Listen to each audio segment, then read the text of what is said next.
Ah, e detalhe, hein, mano, detalhe, hein. Elas olham, cara, elas olham e eu vou te dizer, são fáceis, porque elas são pobres. E aqui, cara, a minha carta do Instagram, né? Cheio de inscritos, funciona demais. Funciona demais. Depois eu conto a história. Eu colei, nossa, velho. Sério, não peguei ninguém, mas eu colei em duas minas que a gente não tinha tempo, em dois grupos de mina e assim, é inacreditável a facilidade. Essas minas em São Paulo, você dá bom dia, ela ia cuspir na tua cara. E aqui elas são super simpáticas, super gente boa. É inacreditável, inacreditável. Mano, eu tô mal, tô mal. Eu passei agora, são 4 barreiras alfandegárias, são 2 casinhas em cada país. Mano, eu juro pra vocês, eu contei, foram 12 policiais deusas. Deus, mas Deus, assim, que você casa e assim, você faz tudo o que ela quiser. Assim, eu tô mal, cara. Assim, assim, eu não tenho nem palavras pra expressar. 4, assim, 4 dessas eram minas assim que você, tipo, mano, nem sei te dizer. Se ela cagar, você limpa um pouco dela com a língua. Inacreditável. Inacreditável, cara. Assim que essa guerra passar, eu vou voltar pra cá. Eu peço só que as pessoas entendam o contexto. São 2 contextos diferentes. Uma coisa é o Arthur que foi lá fazer a missão, fez e saiu. A outra coisa é o Arthur que já tinha saído e mandou um áudio num grupo privado para os amigos dele de forma errada, descabida. Não foi na melhor das posturas, é nítido aquilo. Mas como eu te falei, é um áudio privado, né? É um áudio privado.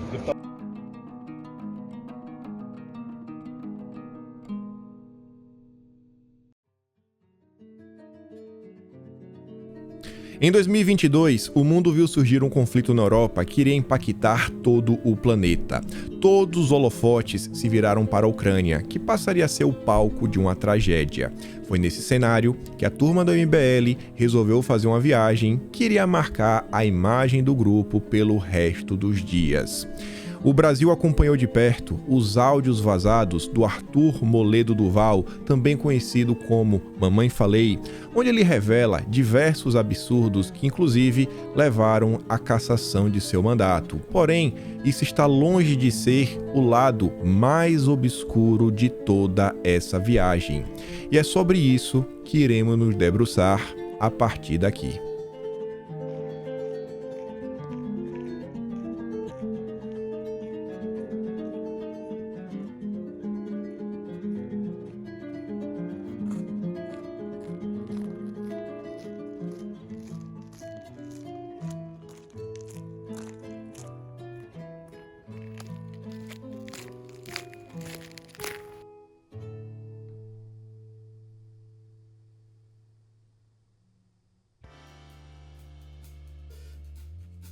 O percurso de partida é o ponto inicial da nossa investigação. O plano do MBL consistia em fazer uma escala em Frankfurt, com destino a Viena, e de lá, eles iriam alugar um carro e cruzariam a Eslováquia até a cidade de Košice, que se localiza próxima à fronteira da Ucrânia. Esse roteiro de viagem foi revelado pelo Arthur num vídeo que foi publicado no canal do Telegram do Renan Santos, às 7h25 da manhã do dia 28 de fevereiro. O vídeo foi gravado dentro do aeroporto de Frankfurt e podemos ouvir o áudio a seguir. Fala pessoal, vocês vão ser os primeiros a saber. Eu tô com o Renan aqui em Frankfurt. Nós vamos para Viena agora, depois nós vamos pegar um carro, nós vamos atravessar a Eslováquia. A primeira polêmica seria a história das garrafas. No dia 3 de março de 2022, Arthur Duval postaria em seu Twitter uma foto sentada ao chão, rodeado de garrafas. A legenda de seu tweet dizia: "Nunca imaginei que um dia nessa vida ainda faria coquetéis Molotov para o exército ucraniano." Após isso, ele marcaria Renan Santos. Na manhã do dia 4, Arthur voltaria a falar das garrafas num tweet que dizia: "Fui desmascarado. Gostaria de pedir desculpas a todos. Eu achei que uma pilha de garrafas e um chroma key seria suficiente." Esse tweet era uma resposta para Janaína Pascoal, que estava pedindo mais esclarecimentos sobre a viagem. A grande polêmica começa quando Alessandro Santana, comentarista político e um sucateiro com anos de experiência, faz o seguinte comentário no Twitter: "Só boto fé que o Mamãe Falei tá fazendo coquetel se eu ver o vídeo, porque essa foto só mostra que ele encontrou uma empresa de reciclagem de garrafa. Como sei disso? Basta olhar as garrafas, estão em caixas separadas por tipo. Eu acho que em uma guerra, você pega qualquer garrafa. A coisa se complica quando Renan Santos posta uma foto ampla no ângulo que dá para ver um letreiro. Ao pesquisar por Sherlock Pub no Google Maps, é possível encontrar um bar na Ucrânia próximo à fronteira com a Eslováquia. A coisa fica ainda mais interessante quando olhamos a distância desse bar para outras localidades e o objetivo que o MBL dizia ter quando resolveu fazer a viagem. Vejamos. Segundo o Google Maps, o bar está a 1 hora e 35 minutos de Košice, a apenas 10 minutos da fronteira e o mais intrigante, eles estão a 10 horas de Kiev. Como vocês podem ver nesse mapa publicado pelo The New York Times no dia 4 de março de 2022, as zonas de conflito estavam indicadas pelas zonas e setas em vermelho. Os frontes de batalha se concentravam na fronteira leste da Ucrânia, enquanto o MBL estava próximo da fronteira oeste, na região apontada pela seta em azul. Ou seja, eles estavam extremamente distantes de todo o conflito que eles disseram que estavam indo cobrir. Obviamente, ninguém esperava que o MBL fosse cobrir o fronte de batalha, mas na época, eles criaram uma mega ação de marketing, tentando se vender como os grandes salvadores do planeta, como homens super corajosos, quando na verdade, eles mal cruzaram a fronteira da Eslováquia. E aí fica a pergunta, o que será que eles realmente foram fazer por lá?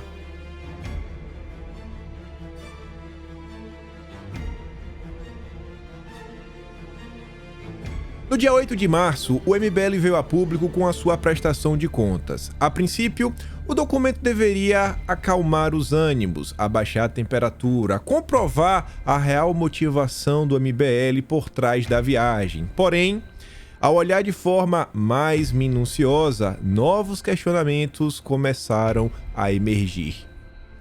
Em sua prestação de contas, o MBL informa ter recebido um total de R$ 275.366,20. Até aí tudo bem. Porém, o primeiro grande questionamento surge quando analisamos o valor direcionado às compras na Ucrânia, apenas R$ 40 mil.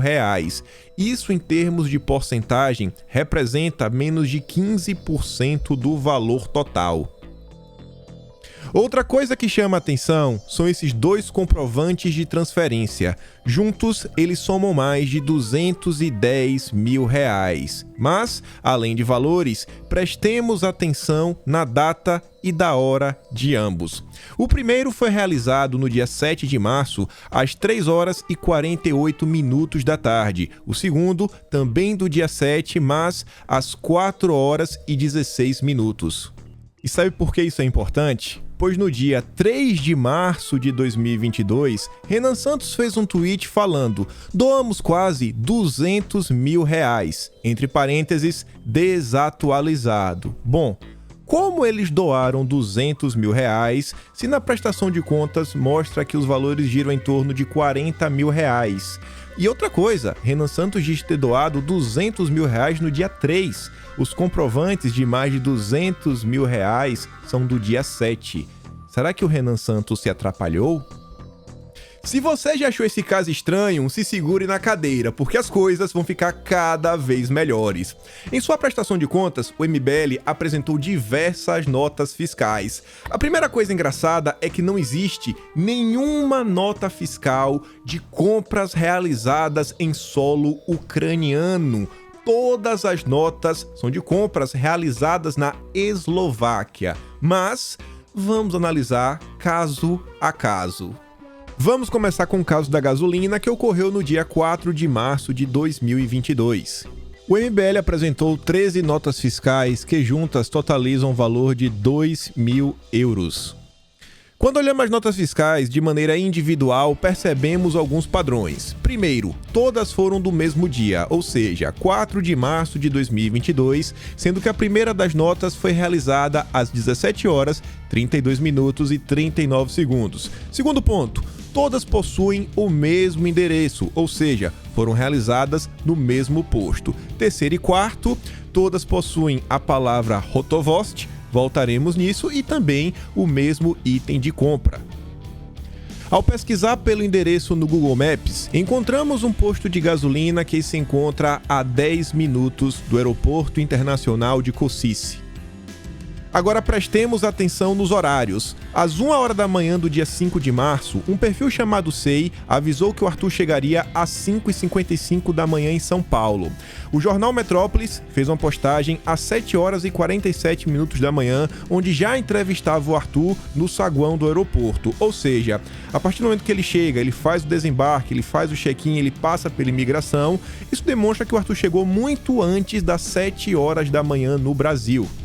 Na época do ocorrido, eu procurei por passagens saindo de Košice em direção a São Paulo. Este print são de voos do dia 3 de abril de 2022, um domingo. Como vocês podem ver, o horário de chegada no Brasil fica entre 4h20 a 5h40 da manhã, mas todos eles saem da Eslováquia às 3h05 da tarde. Mas o MBL não saiu da Eslováquia num domingo, e sim numa sexta-feira.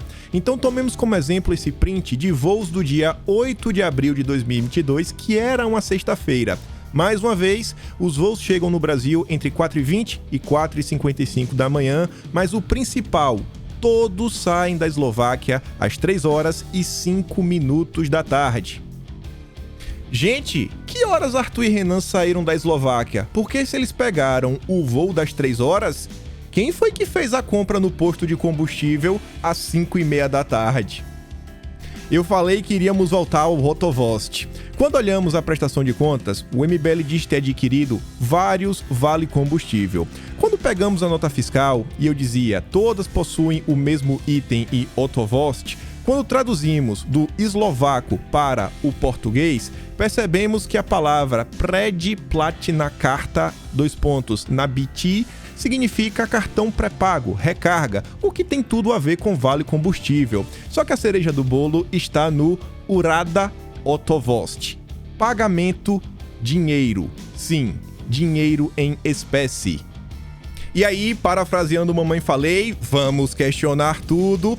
Se não foi o MBL que realizou essas compras, quem as fez? Compras de dinheiro em espécie? Cartão, a gente sabe. Olhamos o extrato, podemos bater o CPF do cidadão com as compras, o local e ter 100% de certeza que aquilo que foi comprado está atrelado àquela pessoa e àquele CPF. E nesse caso, o que fazemos? E se você achava que não tinha como ficar melhor, aí vem a cereja do bolo. A rede de postos Slovnaft existe apenas na Eslováquia, ou seja, se os ucranianos quiserem utilizar do cartão pré-pago, eles precisam cruzar a fronteira. Mas, como minha avó me dizia, o importante do presente é que ele venha do coração.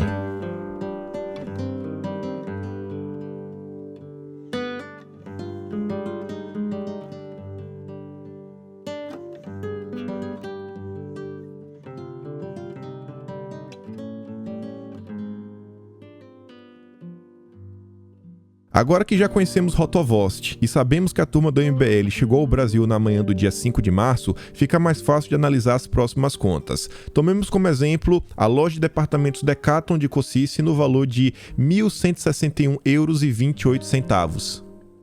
Como vocês verão a seguir, essa compra aconteceu no dia 5 de março de 2022 e contempla itens ligados a camping como lanternas, radiocomunicadores e sacos de dormir. Em relação a esta compra, o MBL apresentou uma nota fiscal cortada em 5 partes.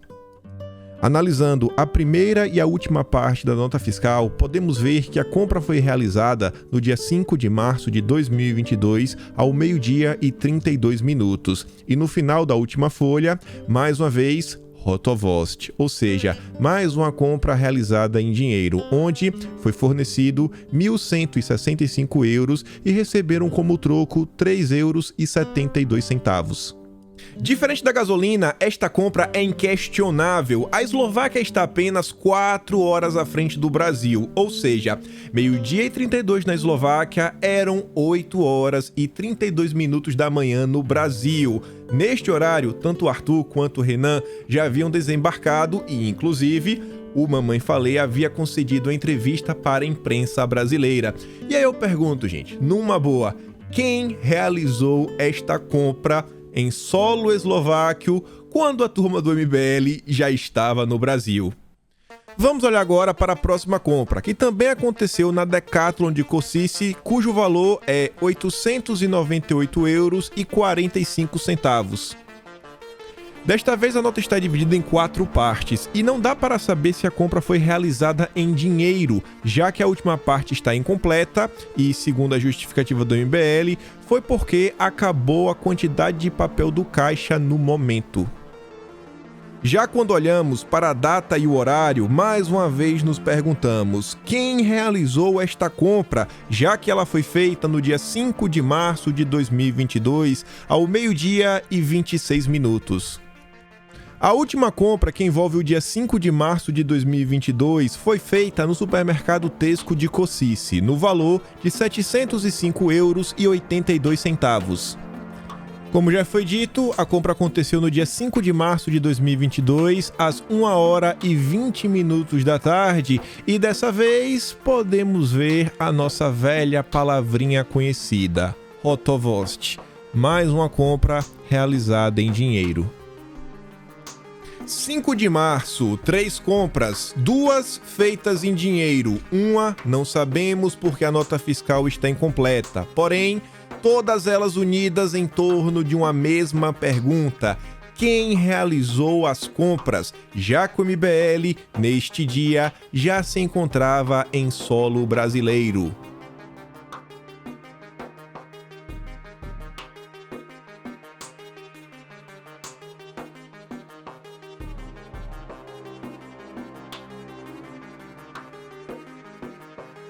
O nosso próximo caso envolve as compras do dia 3 de março de 2022 e um possível comprador oculto. Ao retornar ao Brasil, Arthur Duval postou em seu canal um vídeo intitulado A Verdade sobre a Viagem no dia 6 de março de 2022. Neste vídeo, ele contava sobre sua trajetória na Europa. Aos 19 minutos e 5 segundos, Arthur contava sobre o dia 3 de março e perceba um horário, 13 horas e 52 minutos. Naquele momento, o Arthur dizia estar na Ucrânia. No mesmo vídeo, aos 22 minutos e 11 segundos, temos uma nova cena, também do dia 3 de março de 2022, mas agora com horário de 8 horas e 32 minutos da noite, no qual o Arthur também se encontrava na Ucrânia. Agora vamos analisar uma compra realizada no supermercado Tesco de Cocice no valor de R$ 648,42. Agora vamos olhar para a nota fiscal. Para nossa surpresa, a compra foi feita às 18 horas e 36 minutos do dia 3 de março de 2022. E agora eu pergunto para vocês, se Arthur e Renan já estavam na Ucrânia às 13 horas e 52 minutos e ficaram por lá até pelo menos às 20 horas e 32 minutos, quem foi que fez a compra no dia 3 de março de 2022 às 18 horas e 36 minutos? Dando mais uma olhadinha, nós temos o endereço da Tesco e mais uma vez a nossa velha e conhecida palavrinha, Hotovost. Mais uma compra feita em dinheiro em espécie. E ao olharmos no Google Maps, a Tesco se encontra a 1 hora e 10 minutos da cidade de Cocice. Nesse caso, como diria a imprensa passapanista, o MBL cometeu um agafe, porque na verdade a Tesco nem fica na cidade de Cocice, e sim na cidade de Spišská Nová Ves. Compras no dia 5, quando já estavam no Brasil. Compras no dia 4, quando deveriam estar dentro do avião. Compras no dia 3, quando estavam em solo ucraniano. Como o MBL realizou estas compras? Compras estas em dinheiro, em espécie. Será que os garotos do MBL assistiram muito Dragon Ball e aprenderam a fazer teletransporte? E mais uma vez eu pergunto, como garantir que estas compras realmente foram feitas por estes garotos?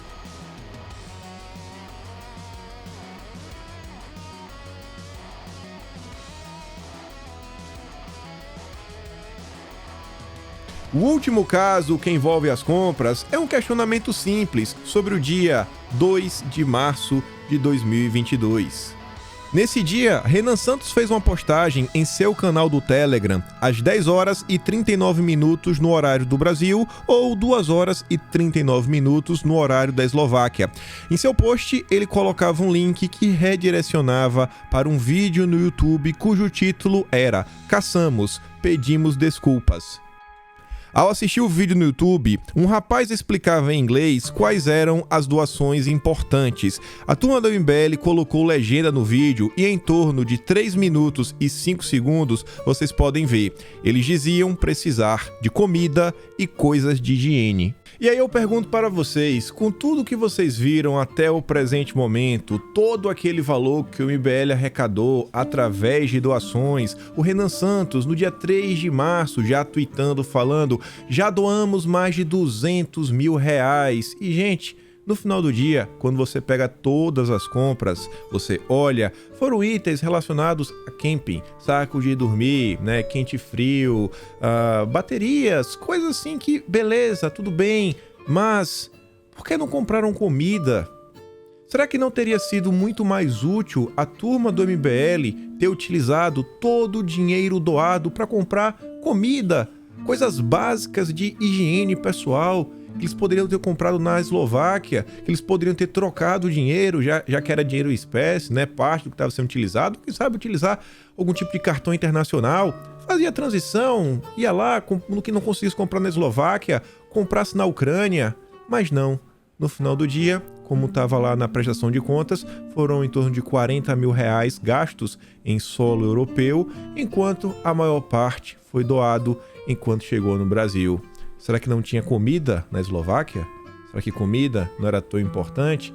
Não tinha nenhum grupo, nenhuma entidade que eles pudessem ter doado ainda lá em solo europeu para ser mais fácil, para ajudar realmente a chegar no fim da linha o mais rápido possível? E volto a questionar como podemos confiar, né, com 100% de certeza que todas essas compras elas foram realizadas pela turma do MBL.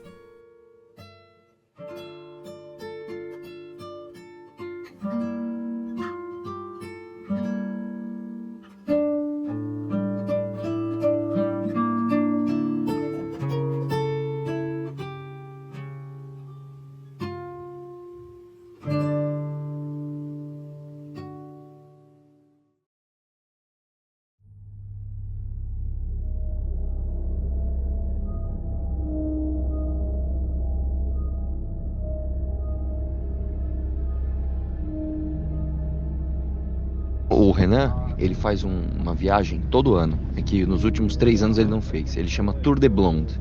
O que ele faz? Ele viaja os países e vai só pra pegar loira. Só que ele tem técnicas já, ele já tá avançado. Pra começar que ele fala sueco, então assim, o cara é viciado nisso. Só que ele tem técnicas já, ele já tá avançado. Pra começar que ele fala sueco, então assim, o cara é viciado nisso. Uma vez eu tava muito focado em chavecar gringa. Eu ficava indo pra fora do Brasil, eu falo sueco. Mano, game. Aprendi e tal. Aprendi a falar sueco, mas elas são muito gatas, eu vou pegar. O que vocês acabaram de ouvir será o nosso próximo assunto. Além de suas falas horripilantes sobre as mulheres ucranianas, Arthur Duval também fez revelações sobre Renan Santos e a história do Tour de Blonde. Este caso, inclusive, fez Renan apagar de seu Instagram uma foto nas montanhas Tatra. O que será que o MBL tentava esconder? Uma das primeiras preocupações do Arthur Duval ao chegar ao Brasil era tentar limpar a barra do Renan Santos. O que Arthur não esperava era que um perfil do Twitter chamado Don Lancelotti iria escrever uma thread apresentando vídeos e imagens que iriam expor todas as contradições apresentadas durante a tentativa de passar pano para a história do Tour de Blonde. Vamos ouvir o áudio do tweet ao lado. O Renan nunca foi pro leste europeu. Eu confundi com uma viagem que o Renan fez há 15 anos atrás para a Suécia, que é outra coisa. Eu acho que isso inclusive mostra e deixa muito claro que era outro contexto, era outra coisa que eu estava falando. Eu estava falando de guerra ali, de turismo sexual, onde já se viu. Na nova versão do Arthur Duval, Renan Santos teria viajado apenas uma vez há 15 anos atrás para a Europa, mas como vocês podem ver nos prints a seguir, além de falar sueco, Renan Santos fazia postagens sobre as mulheres suecas e possui em suas redes sociais diversas fotos do continente europeu. E quem melhor do que o próprio Renan Santos para mostrar como Arthur Duval está mentindo? Vamos ouvir o áudio do tweet ao lado. Eu estive algumas vezes na Suécia, né? É um país que eu já visitei bastante, estive lá 4 vezes. Uma vez eu estava muito focado em chavecar gringa. Eu ficava indo para fora do Brasil, eu falo sueco. Mano, game. Aprendi tal. Aprendi a falar sueco, uma nação muito gata, eu vou pegar. Uma nação muito gata, eu vou pegar. Uma nação muito gata, eu vou pegar. É nesse clima de amor, contradições e muita hipocrisia que nós voltaremos à Eslováquia. Renan Santos divulgaria em suas redes sociais uma foto que geraria ainda mais polêmica sobre a viagem. E que foto era essa? Bom, Renanzinho divulgou para o Brasil seu lindo peito cabeludo, talvez tentando se tornar uma espécie de sex symbol do universo do Nando Moura, mas no final do dia, a única coisa que ele conseguiu foi gerar mais questionamentos sobre o que eles realmente foram fazer na Europa.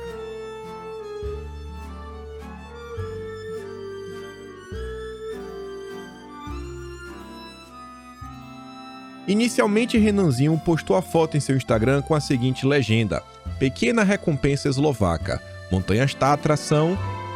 vai entrar no vídeo final. Além de não entrar no final, a foto foi apagada numa tentativa de queima de arquivo, mas vocês sabem como a internet funciona, o print é eterno. E mesmo sem prints, sempre podemos contar com a falta de inteligência do MBL, porque Renan Santos esqueceu de apagar a foto do seu Telegram, que consta do dia 4 de março de 2022, ao 12h04. E ainda é engraçado ver a petulância do Renanzinho quando diz pequena recompensa eslovaca. E aí eu pergunto, recompensa pelo quê? Mas deixemos isso de lado, vamos focar na localização. Montanhas Tatra. Você sabe onde fica isso? Ao olharmos no Google Maps, as Montanhas Tatra estão a 1h30 de Košice, uma distância de aproximadamente 140 quilômetros. E o mais estranho é que as Montanhas Tatra não estão no meio do percurso entre a Ucrânia e a cidade de Košice. Renan Santos não está mentindo quando diz que é uma pequena recompensa, mas convenhamos, que baita recompensa, hein?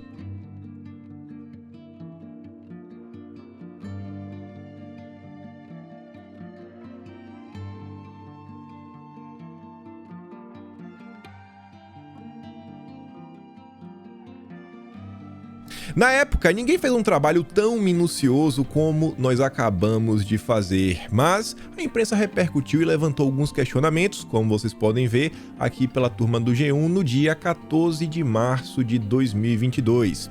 Esse lindo tweet com a foto do Arthur e do Renan, eles falavam: os dois são suspeitos de transferir de forma irregular cerca de R$275 mil de recursos doados para a missão do MBL à Ucrânia. E aí, ao longo do corpo da matéria, falava o seguinte: a suspeição de evasão de divisas foi levantada nas redes sociais por especialistas, por acadêmicos e políticos. Não foi qualquer um.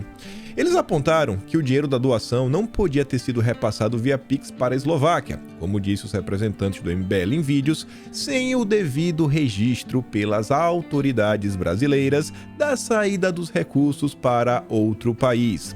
Em live transmitida na Eslováquia, em 1º de março, o Arthur e Renan, integrantes do MBL que estavam no grupo, eles pediram doação para seus seguidores no Brasil. No vídeo, Renan Santos afirma que o dinheiro recebido pelo MBL via Pix seria transferido para a conta de um brasileiro chamado Bruno, que mora na Eslováquia. Esse Bruno, segundo ele, faria as compras de suprimentos no local para posterior entrega aos ucranianos, o que é algo meio estranho. De acordo com o professor de economia da FAAP, Johnny Silva Mendes, a forma correta de transferir os recursos para o exterior é contratar uma instituição financeira que esteja autorizada pelo Banco Central a fazer esse tipo de transferência internacional. Também teria sido muito mais fácil se a turma do MBL tivesse utilizado um exemplo de um cartão de crédito internacional, onde eles colocassem um dinheiro no Brasil ou até um cartão de débito pré-pago, que você poderia usar internacionalmente, e você ia fazer as compras e você conseguir manter todo esse registro, né, ter todo o extrato bonitinho. Porém, até então, como vocês puderam ver, a auditoria constava notas fiscais pagas em dinheiro em espécie, o que levanta diversos questionamentos. O Valor Econômico também soltou uma matéria no dia 11 de março de 2022 que falava: caso Arthur Duval, transferências do MBL para a Ucrânia geram suspeitas.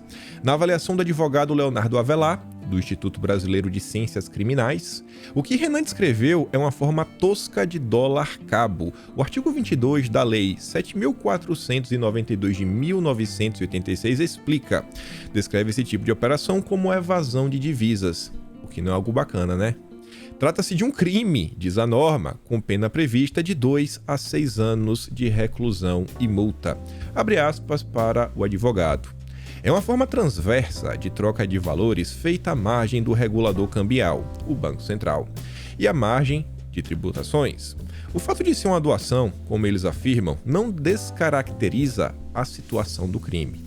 E aí, perante isso que aconteceu, o que vocês acham que a turma do MBL fez? Bom, Renan Santos, ele leva a nota do G1, como vocês podem ver, para o seu Twitter e fala: missão?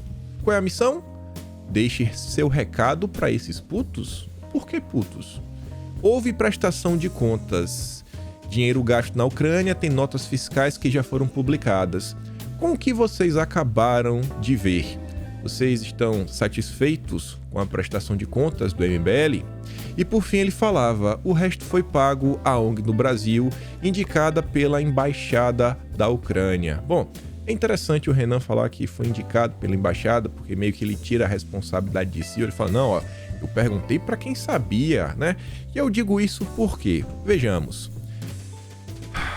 a ONG que recebeu as doações do MBL é a Representação Central Ucraniano-Brasileira. Quando você olha o quadro societário, você percebe que o Vitório Sorotik é o presidente. Sabe quem é o senhor Vitório? Bom, quando você vai aqui no site, né, das memórias do PT, você descobre que o Vitório, além de advogado, é um dos fundadores do PT no Paraná. E quando você adiciona tudo isso ao MBL, né, é uma baita coincidência, ainda mais quando a gente observou aí nos últimos 4 anos uma oposição raivosa, uma oposição histérica, quase um desejo de eleger a esquerda, até porque no ano de 2021, né, depois daquelas manifestações fracassadas do dia 12 de setembro, o Kataguiri, ele prometeu que a união com a esquerda iria até as eleições. E não faltaram oportunidades do Kim Kataguiri com a turma do PT, com a turma do PSOL, tentando impeachment Bolsonaro. Bom, parece que eles devem estar bastante contentes no momento atual.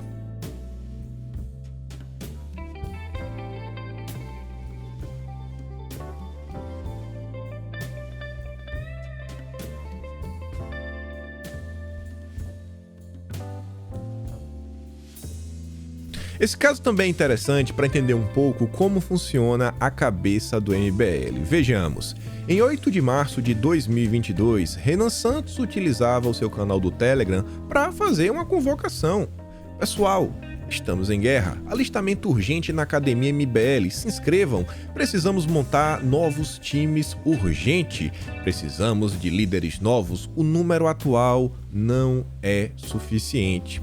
E aí você vê, diante de uma crise, diante de um momento em que o mínimo a se fazer era tentar esclarecer todos os questionamentos que vinham sendo apontados, quem sabe até fazer uma autocrítica, mas não, a preocupação do Renan era conseguir mais membros, conseguir, quem sabe, até surfar o hype do momento, como se tudo que tivesse acontecendo fossem apenas trivialidades. E teve quem pensou isso, teve quem até falou: nossa, mas vai caçar um deputado estadual só pelo que ele falou?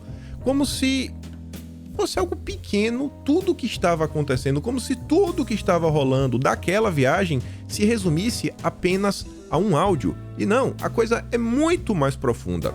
Quer um bom exemplo? Vejam só. No dia 9 de março de 2022, o Valor Econômico soltou essa nota. Arthur Duval violou o direito internacional ao fazer um coquetel lá na Ucrânia. Vejam só, sabiam disso? Advogados especializados em direito internacional e defesa, ouvidos pela reportagem, afirmam que o deputado estadual paulista, o Arthur Duval, conhecido como Mamãe Falei, violou dispositivos legais, diplomáticos e até uma convenção internacional de guerra, caso fique comprovado que ele contribuiu para a fabricação de coquetéis, como ele relatou em suas redes sociais. Para o advogado Tarciso Dalmaso, consultor legislativo do Senado para Relações Internacionais e Defesa, a fabricação desses coquetéis inflamáveis por parte de um parlamentar brasileiro configura a violação do Protocolo 3 da Convenção de 1980 sobre armas convencionais, da qual o Brasil é signatário. Vocês estão entendendo o que estava acontecendo naquele momento? Não é apenas um áudio, não são apenas questões sobre uma auditoria, não era apenas o MBL envolvido em mais um escândalo. Não, estávamos diante de uma situação que o Brasil inteiro poderia pagar pela irresponsabilidade de dois garotos, se é que dá para chamá-los de garotos, porque, bom, como parlamentar, o Arthur Duval é um agente do Estado brasileiro no exterior, então ele deve respeitar e seguir as normas de forma condizente com esse status. O coquetel é uma arma incendiária. Em 1980, o Brasil ratificou a Convenção Internacional que estabelece a proibição desse tipo de ferramenta. Entram nessa convenção, né, também outras questões químicas, né, explosivos terrestres, dentre outras coisas.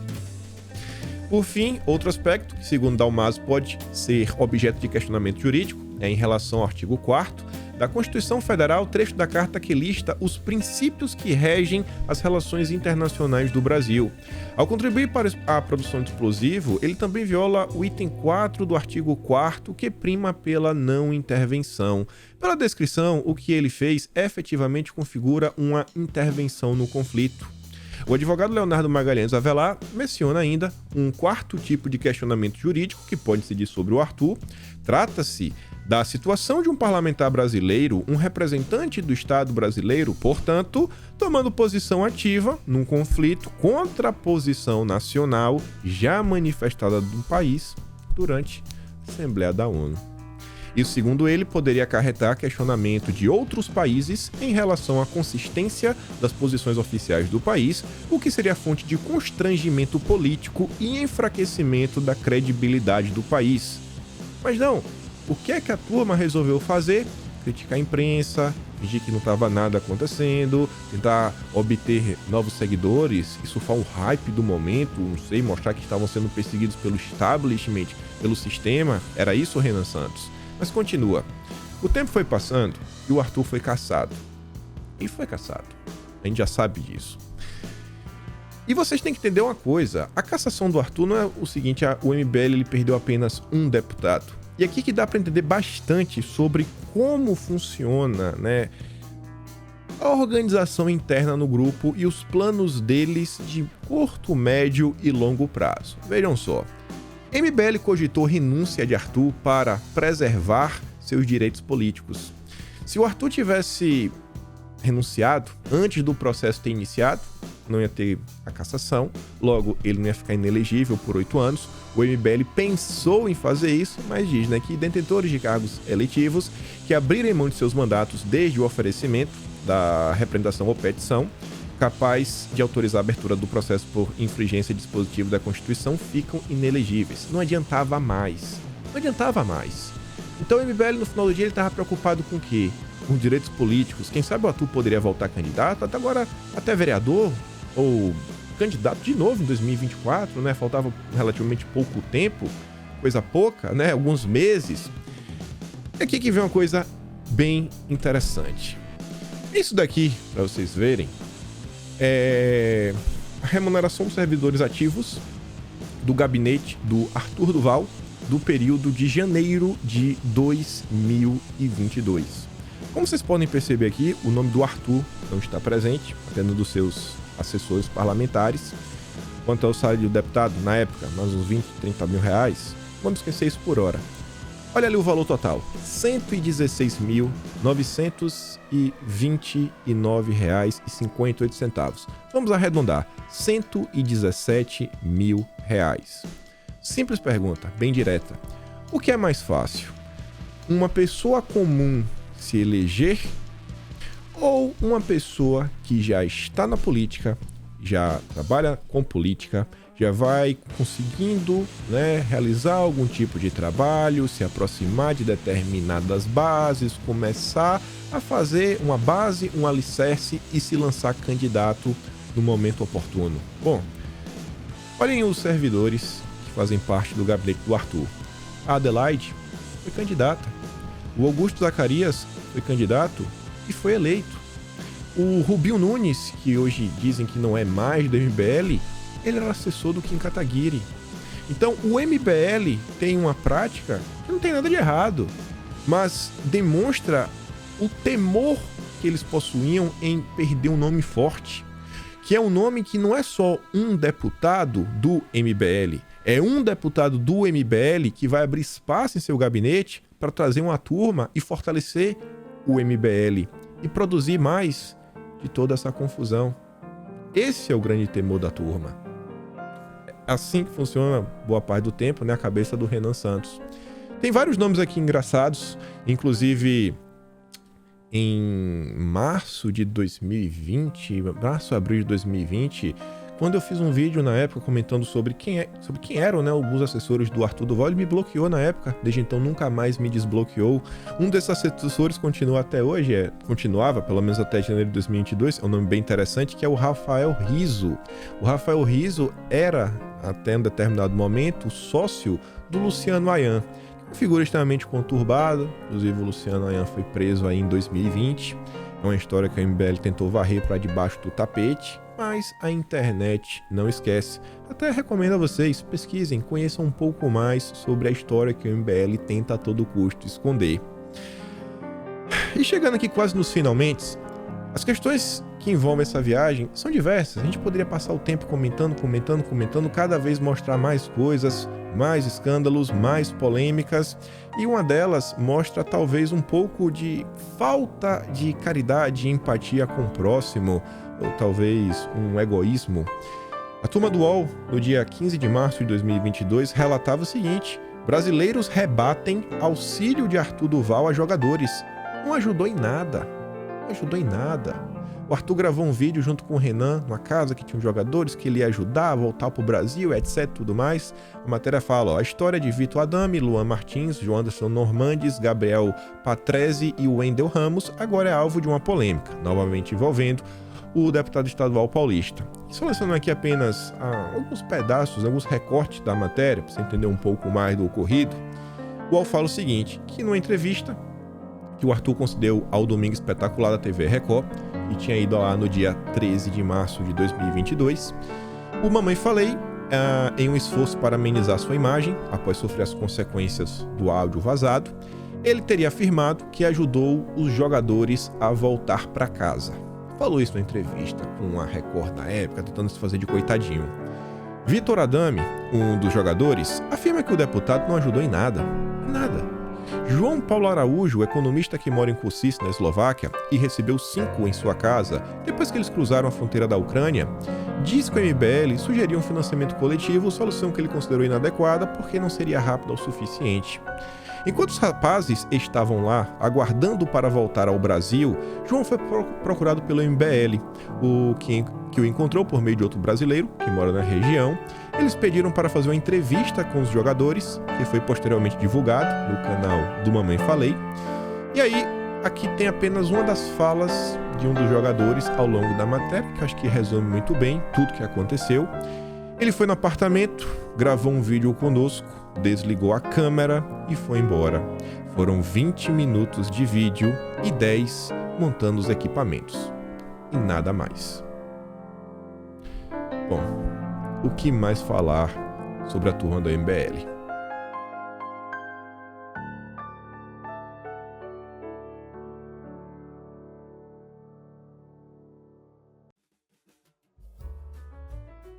Se você chegou até aqui, é sinal que as informações apresentadas foram minimamente interessantes. E uma coisa que eu posso te garantir é que histórias como essa do MBL são mais comuns do que vocês podem imaginar. A política brasileira ela é recheada de escândalos, de polêmicas, de casos intrigantes.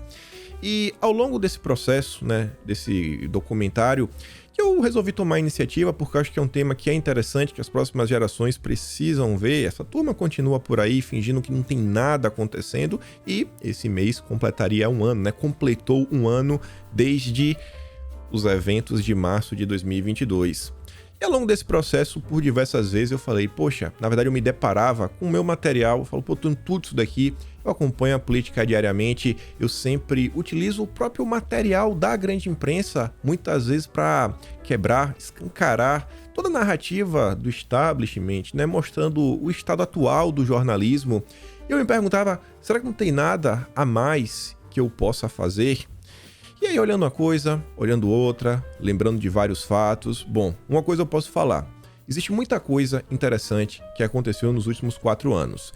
Explicar tudo em documentários seria extremamente trabalhoso. Explicar tudo até escrevendo também seria muito difícil. Estamos falando de 4 anos. Porém, estamos no momento atual na política brasileira, onde muita coisa também está acontecendo, talvez de forma mais intensa do que a gente viu. Temos um novo governo, inclusive. E diante disso tudo, do material que eu tenho em mãos, de todos os dias, sem exagerar, está lendo tudo que sai nos ditos jornais da grande imprensa, Globo, Folha de São Paulo, Veja, Poder 360, Bastidor, Metrópolis, Estadão, literalmente todos os dias lendo isso, acompanhando as redes sociais, vendo algumas movimentações, eu parei e pensei, por que não registrar? Beleza, todo mundo fala que a história tem que ser contada, não existe um trabalho historiográfico mais à direita, que quebre esse véu que a imprensa tenta criar todos os dias. E diante disso, gente, eu tive a iniciativa de criar algo que eu batizei de Atlas Brasileiro. É um almanaque da história do Brasil em notícias. Fiz um site, é o kimpaim.com, vocês podem acessar, ele já está no ar. E lá eu vou disponibilizar para os membros um almanaque. A primeira versão ela já está disponível, ela conta com mais de 620 notícias, postagens de redes sociais, vídeos e documentos explicando os principais temas, os assuntos mais relevantes do mês de janeiro, tudo divididinho, tema, subtema e tudo interativo. Além das notícias em ordem cronológica e já separadas, e um comentário para conectar as notícias, explicar uma certa parte do contexto, de forma que só com as notícias você vê a manchete, você vê o subtítulo, você vê o que está lá e o texto, você já tem uma informação minimamente suficiente. Além disso, todo o almanaque ele é interativo. E o que é que isso quer dizer? Ao clicar na notícia, nas imagens, que lá estarão as mais de 620 notícias, vídeos, documentos, você tem acesso à fonte primária, seja a notícia na íntegra, seja um vídeo que foi postado em alguma rede social, de alguma fala de uma figura política relevante, seja o atual presidente da República, seja os seus ministros, seja qualquer pessoa que gerou muita polêmica nas redes sociais e que produziu algum tipo de fato que ele precisa ser registrado para as próximas gerações. E aí o que eu posso falar? São mais de 600 notícias, postagens, vídeos e documentos oficiais, além de mais de 35 mil palavras de texto, comentários, explicando tudo que está por trás. E tá lá no site kimpaim.com. Só posso agradecer a todos que chegaram até aqui comigo nesse momento. O site também estará na descrição desse vídeo. E como eu costumo falar no final de todos os vídeos, não custa nada curtir, compartilhar. Se gosta do meu trabalho, também pode se tornar membro deste canal, tem um botão de valeu, tem sempre o peito na descrição e compartilhe esse vídeo. Espero poder estar aqui amanhã e também ver vocês. Aquele grande beijo, abraço, tamo juntos, valeu meus amigos, fui!